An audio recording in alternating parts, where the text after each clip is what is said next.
Hello and welcome to stage 1 of your grand project you'll be creating in this class this semester. Now, to get here, you would have gone through the previous stage, which is kind of stage 0 of the course, which is getting all of the important course information, getting an understanding of the semester as a whole, the approach to this class and how it's going to work, as well as connecting with your remote teams and completing the sort of syllabus quiz that was put together to ensure that you went through that information and understood it. Now, here you are at stage 1. So now you're going to actually start working on this project, okay? You're going to hit the ground running and start putting this thing together. So let's go ahead and get into step 1 here, or stage 1. Stage 1, propose and plan, weeks 1 through 3 of the course. So first I'll get into an overview here, which is where you would be accessing this video. So you are currently in stage 1, propose and plan for your multimedia project. The goal of this stage is to research project directions, then propose and plan your own. The purpose of this stage is to research, ideate, and determine your project direction, create a custom timesheet that you will use throughout the course, and then develop a proposal and plan for your grand self-directed multimedia project. If you're having trouble coming up with a direction to take your project, there are some examples and recommendations in this area on Blackboard as well. A key takeaway here being that this stage is all about laying a strong foundation for your project. The more time and thought you put into researching, ideating, and planning now, the more focused and effective your work will be throughout the rest of the semester. This is the time to explore your ideas, define your project's direction, and set clear goals before you dive into creating or designing your projects. Okay, so you're not actually making the thing right now. You are simply proposing and planning out what this project is going to look like. A breakdown of stage 1. It's one part. It lasts the first 3 weeks of the semester, and you are asked to put together a stage 1 timesheet, a project proposal, and a project plan for weeks 1 through 7 of the course. And future submissions will request an associated timesheet and project plan. So make sure to track your coursework time and check off tasks in your project plan as you complete them. So you're going to make your first timesheet and your first plan for this submission, but every time you submit a project update in this course, you will need to attach an updated timesheet and an updated plan. Okay, that makes sure you're keeping on track with what you set and you're keeping track of your time and everything is aligned there. Now use this time to consider a project that is meaningful to you, okay? You'll be working on it the rest of the semester, so setting a strong foundation now is very important, and deciding and determining a project that you will care about and that you will enjoy working on the whole semester is maybe the most important thing, right? So that you actually enjoy the process here and you don't get bored or frustrated or annoyed with what you're putting together for this class. So that's an overview, and in this video I'm just going to mostly go over everything that you're going to have in your stage 1 submission. There are these examples and recommendations where there is a separate video that goes through that, just because there's a lot of information there. So for now, I'm just going to go through the submission, which there also is a lot of information to understand, even though it looks very simplified here, which that's also intentional. So the stage 1 submission, it requests the following deliverables: your stage 1 timesheet, your project proposal, and your project plan for weeks 1 through 7. There are templates for each of these things here. I'm going to go through each one of them. Now these templates are links to Microsoft OneDrive documents that you can't edit. You'll just have to download them on your own machine and edit them there. So don't request edit access. I might say that again in a minute. These are some work items to consider for your timesheet that you'll be doing during this stage. You've already kind of also been doing, right? Course review, you would have spent maybe an hour or two already doing all of that. You're going to spend time designing your timesheet. You're going to spend time researching your project direction, obviously, as well as developing your proposal and putting together your project plan. So keep track of how long these things are taking you, right? Because you're going to need to kind of report that as a part of this submission. And it just helps both of us be on the same page with how your time's being spent in the course, how your work is looking based on the time you're spending, and just helps keep everything moving forward and everything on track for everyone involved. The submission guidelines: please include a professional message and any specific feedback requests in the comment box of your submission.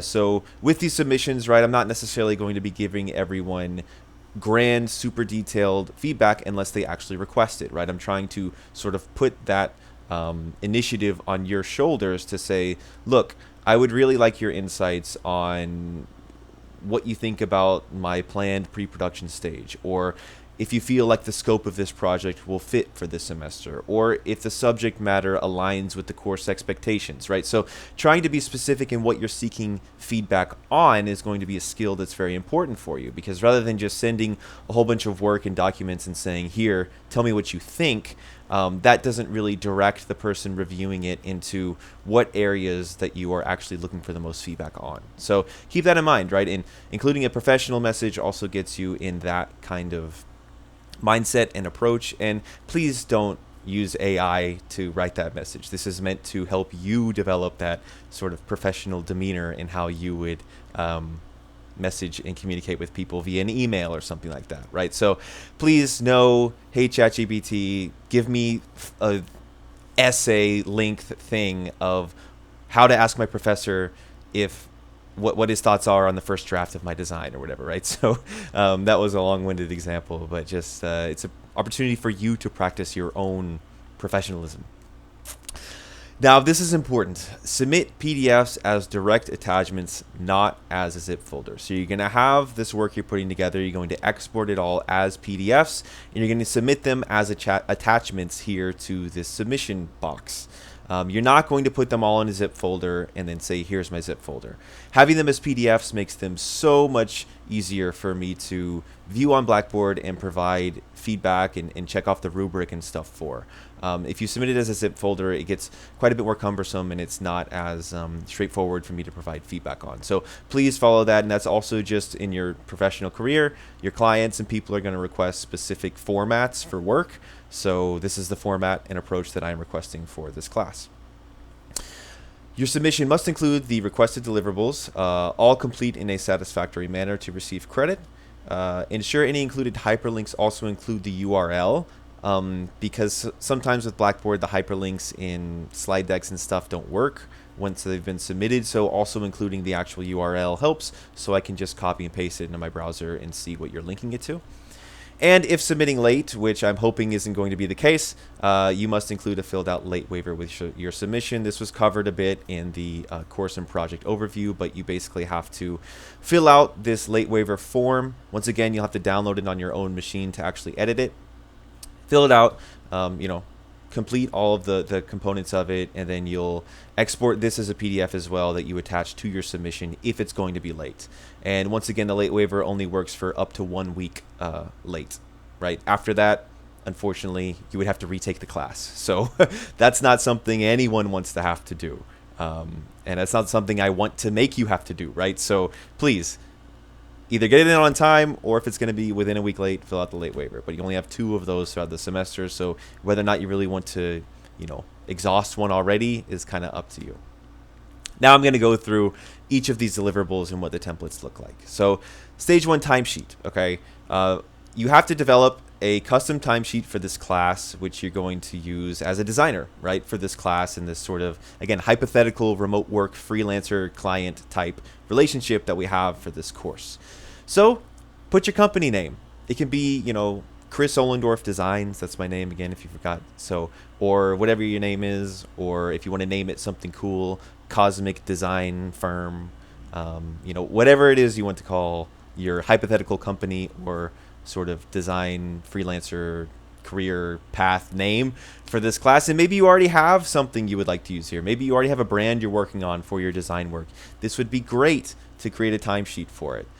So you'll put a company name there, and you'll make a logo for it as well, right? So again, keeping this professional. Even if you're a freelancer, it's great to have some sort of custom logo, and this can be something you end up using later on in another course or even beyond this program. Or if you already have a logo for yourself, right, or your hypothetical design company, use it there. That would be great too. And please no AI logos. I have to keep saying please no AI this, that, and the other, but again, you're a designer. You can design your own logo. The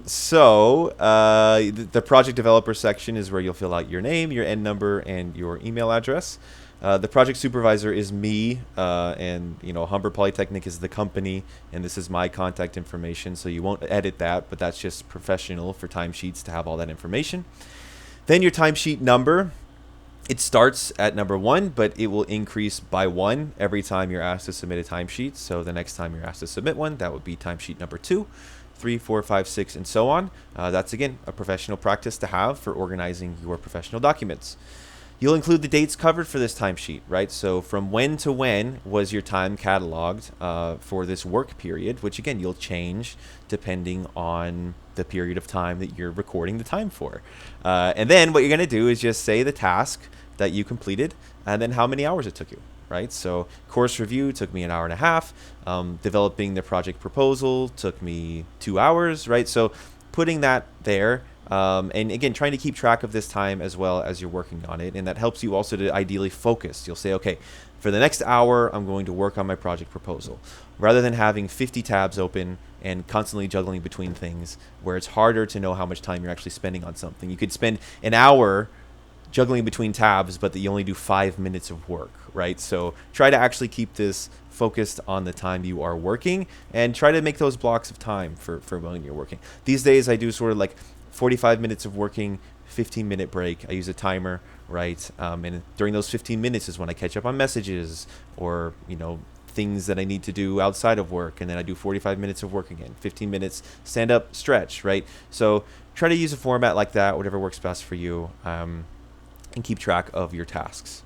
And then you're going to include a total of the hours for this period, right? So for this timesheet, you'll add together the hours here. And so with each other timesheet, you'll get the hours for that period there. But then you're also going to have total project hours, which is a running total throughout the semester. So it's going to start here with whatever your amount is for this timesheet. But with future ones, you'll then add on the new time that you've done, and then you'll have a running project total hours that you'll see, how far along you are in the process and how much time you spent on this project. And then, note, please find the associated work attached along this timesheet, right? So you'll just include your work that basically shows and demonstrates the tasks that you've listed here, right? So project proposal development, 2 hours. Then you attach your project proposal and I review it and I kind of say, okay, this does seem like 2 hours of work. Or does it seem like it was done in 10 minutes before it was due, right? So I am fairly good at noticing those things. I've seen a lot of submissions from students over the years. I can tell when time is put into things or not. So not to get into that, but yes, here's your timesheet. Okay, so that should be something exciting for you to put together. And again, this is a good practice for you to be in for these kinds of projects and this sort of work in the future, right? So it's meant to help prime you for that experience. Some timesheets get a lot more complicated than this, but I'm trying to just focus on the most important parts of it, just to get you started with this sort of approach to project development. Next up is the project proposal.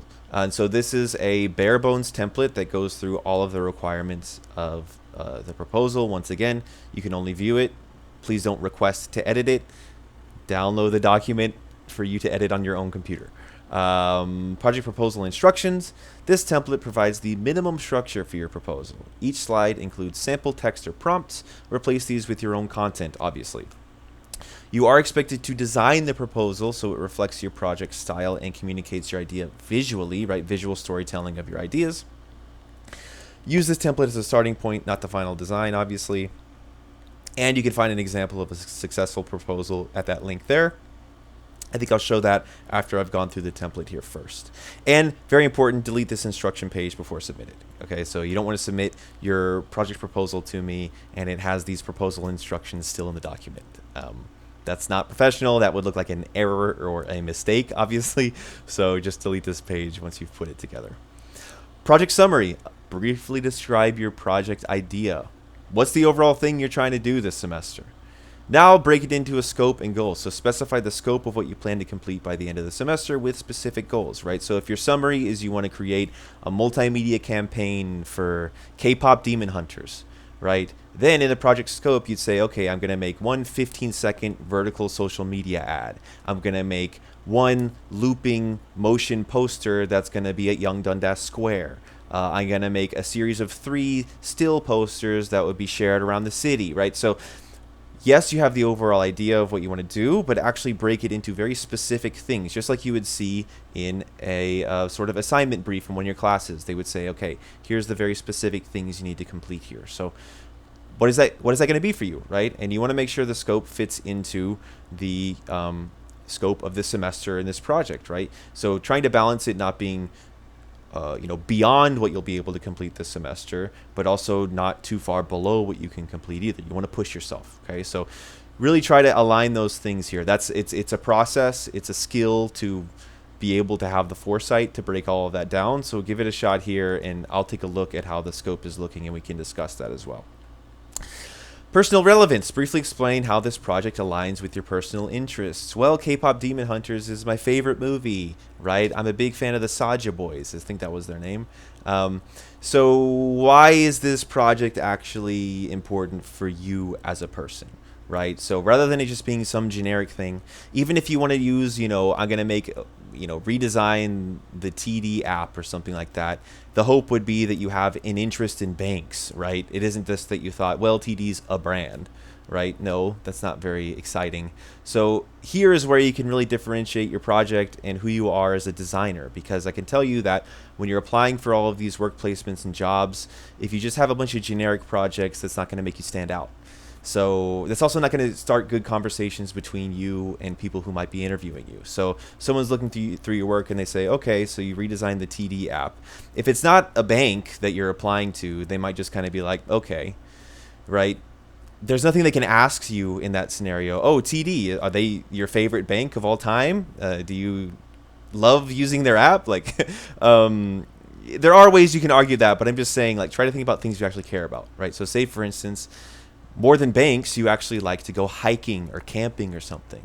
And you still like UI UX, so it's like, okay, maybe I could make a prototype for some sort of, Tinder, but you find your hiking buddy or something like that, right? So then when someone's looking through your portfolio, they say, oh, interesting. You know what? I love hiking. And actually, I've always am looking for people to hike with, right? Sure, that might be like a 1 in 50 chance that someone has that experience, but if you can find that person, then that's going to be what creates a relationship for you, and that makes you stand out, and that could make you get that position. So once again, the more generic the project, I think the harder it's going to be for you to stand out as a designer. The more unique and specific and personal and meaningful the project, the more it can make you stand out as a designer, right? So keep that in mind, especially in the age of AI, which now I have to keep bringing up. Being able to differentiate yourself as a human being is obviously important. And no shade if you want to do a project around TD, but just tell me why you care about TD so much. Career goals. What are the goals of having this project on your portfolio? Provide a link and description of a job or position that this project will help you get, right? So actually think about, okay, if I make this sort of project, what kind of position would it help me get? And if it's sort of a self-employed type thing, right? Like you're trying to really build your YouTube channel or your Twitch stream channel or something like that, then the position would be kind of like, becoming to a level where you can sustain yourself on these platforms. But also, running a Twitch channel can help you get more traditional jobs too, right? So what would be a posting that having a project like that could help you get a position for? Example projects. Provide at least one example of a project similar to what you plan to create with a brief description of how it relates to your project. Your example could be from a previous student. It could be from someone else on Behance or just somewhere else online. This just helps for you to kind of demonstrate your idea and say, look, I'm kind of looking for something a little bit in this kind of direction. It wouldn't make sense for it to be a direct copy or exact thing that you're working on, but at least just to help can show me what this project might end up kind of looking like. And once again, this is good professional practice to be able to show examples to, again, help your clients or whoever you're pitching this idea to better wrap their head around what it is you are going to do. And so you say, okay, here's an example of something. Mine's going to be more like this, but you can start to see what it is I'd like to put together. Skill development. So what new skills will you need to develop for this project, right? So once again, this isn't meant to be a project that just repeats things you already know, but it's meant to expand those skills in a more emerging way, right? So this project will help me build the following skills, right? So if it's a UI UX project, maybe it'll help you expand your Figma expertise into new features.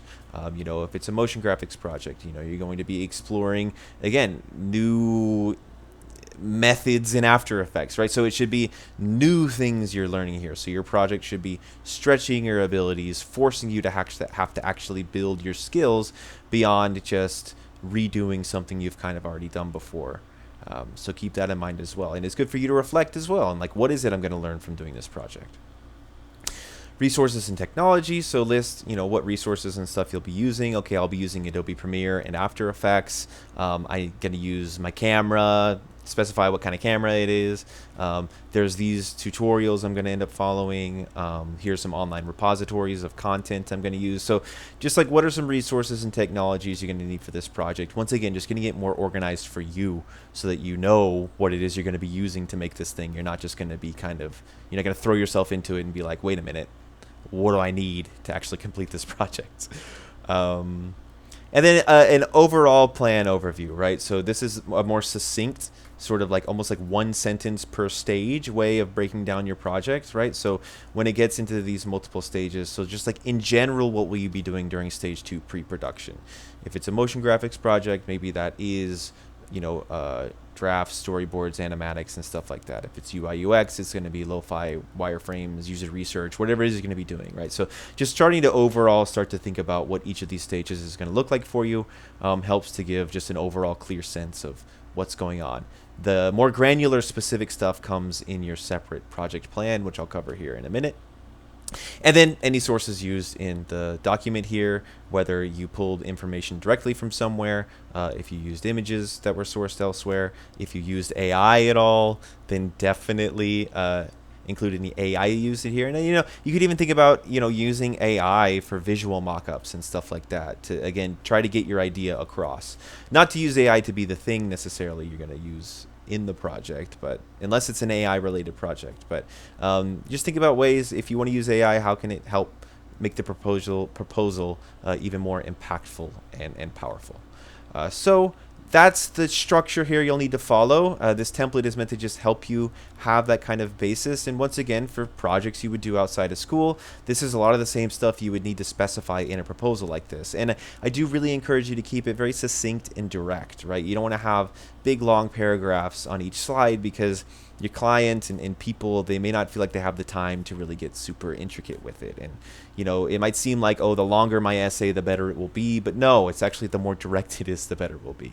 And I said essay there as an example, like you might do in high school or something. But so yeah, the more long-winded the proposal is, the more difficult and buried your idea can actually be. So the more direct it is, the more brief it is in many ways with the information, the clearer it can be to the onlooker. So keep that in mind, right? That's again a skill you're going to be balancing throughout this process. So an example of a successful proposal, can I open this link? Open link, okay. I'm not going to go through this slide by slide necessarily, but a student put together the successful proposal that follows the same structure basically I just went through, but adapts it to their project, right? So when I talk about you need to design your proposal and make it, you know, align with your project direction or visual identity and stuff, this is what I mean. Because if you just use a template like this and you give it to a client or something, it just looks, it's not going to be impressive. It's not going to stand out. Doesn't have any connection to what it is you're making. This, on the other hand, it looks visually sort of arresting, right? And the student details all of the things about the project, which you can take a look at here. You know, the personal relevance of it for them, their career goals. But you're just starting to see that there was design put into this, right? And it's, you know, a project around film and culture and stuff. So they have some images about that in there, right? And there's a distinct visual style here. And then when the student ended up making their assets, it kind of had some of this vibe to it as well. So literally just a way to to show that you're a designer. Because once again, you'll take these skills into your client work and stuff in the future. So considering you're a designer, the expectation is going to be that your documents are well designed. And this is a nicely designed document that, once again, it covers all the things that were included in that proposal. It was clear to me what the student was going to be working on throughout the semester, and then they had a successful project there in the end. So not too bad, okay? The next and final template here is the project plan for weeks 1 through 7. this should make sense, should be pretty straightforward. So the instructions being to use this template to outline your weekly tasks for stages 1 and 2 of your project. So you're actually not going to do fully detailed tasks for stages 3 and 4 yet. You'll be working on those when we come back from reading week. This is just to help you really make sure that the first 2 stages of your project are well set out here. And really it's mostly stage 2 because you're kind of completing stage 1 at this point. Obviously, replace the placeholder text where it says insert tasks here with your actual tasks. You will create a new plan for stages 3 and 4 later in the semester, and you'll update this plan each week and export and submit it with every work submission. And once again, delete these instructions before you submit it, okay? So that it actually looks like a more professional document, and it says your name, project plan here, right? So put your name there. This is just a quick little visual kind of look and thinking about, okay, you're going to be planning out 7 weeks here. There's the first 3 weeks for stage 1, which you're currently in, and then there are the remaining 4 weeks for stage 2. It just kind of gets you to see that balance a little bit. But here it's really sort of quick, straightforward, just drop down check off lists, right? So week 1, what are the tasks you completed in week 1 that you worked on? Week 2, what are the tasks you completed? And I've put in some due dates in here as well to kind of help you check off those once you do them as well. So really this is about starting to think week to week, what are you going to be doing for this class and for this project, right? Sometimes, yes, there are clear things for the course, like the course review quiz. But when it comes to your project itself, it again is up to you, right? So week 4 here, there's nothing that's due in the course necessarily, but you have to figure out what are you going to be spending that time doing to ensure that you do meet the deadlines, right? To ensure that you are learning and developing your skills, to ensure that you are moving forward with your project, okay? So breaking down these tasks is essential for you, right? I make tasks lists and plans and stuff like this for everything I do in this job and creative work and stuff like that. It just helps make everything less overwhelming. You know, if you go into a big multimedia project like this and you don't have your work broken down into tasks that you follow, it just can become a mess, right? And it can become super overwhelming because you're like, where do I start? How do I spend time doing certain things? Like, this is just really, really, really meant to help you develop the skill in breaking down a big project into smaller incremental tasks, like, once again, many of your projects in this program do with the way that your professors structure them, right? If you have a big motion graphics package due, it isn't just that you're assigned it and then you make it all and complete it 5 weeks later and you throw it all together then. No, each week you're submitting your drafts and your animatics and your like you're putting together stuff that your professor is then looking at and reviewing throughout the process. So when you are put in the position to create that process for yourself, for your project, what's it going to look like? And it's going to look different for every student because all your projects are going to be different, right? So these templates are also very open-ended in that way because, yes, there's structure here to follow, but at the end of the day, it becomes up to you as a creative, as a designer, to figure out how you're going to do this thing. And I'm just going to be here to kind of help you along the way, right? So if you have any questions about any of this, clarification, any of that stuff, just send me a Blackboard message with any of your questions. And also, if you have an idea for your project and you want to know, hey, can this work for the class, you can definitely reach out to me with that as well. But I believe that covers this stage 1 submission and that general idea of what you're working on during this stage for the course. And like I said, there's an additional video for you to watch after this, going through some project examples and recommendations to just help you get started, especially if you are very lost in what to do. Even if you do have a strong idea of what you're thinking about, it is also very helpful for you to go through that area on Blackboard just to kind of see how what you're doing can align more clearly with the course and what previous students have done. Excellent. So thank you for watching this video and best of luck as you work on stage 1 of your projects.